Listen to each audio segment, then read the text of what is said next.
வணக்கம். இன்னைக்கு நம்ம ஒரு திருக்குறள் தான் பார்க்க போகிறோம்.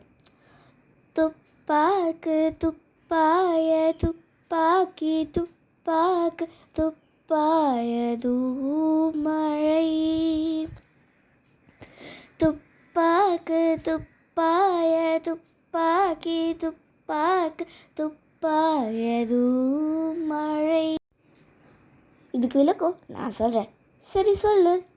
உண்பவர்களுக்கு நல்ல தூய்மையான உணவுகளை உண்டாக்கி கொடுப்பதும் தானே உணவாக இருப்பதும் மழையே ஆகும்.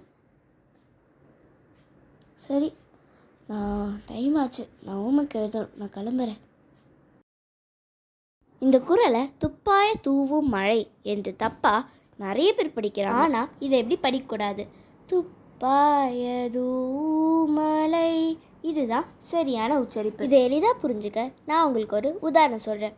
சூரியன் ஒளி தருது, வெப்பத்தையும் தருது. இதை மனசில் வச்சுட்டு இந்த குறளை நீங்கள் படிச்சிங்கன்னா இந்த குறள் உங்களுக்கு எளிதாக விளங்கும்.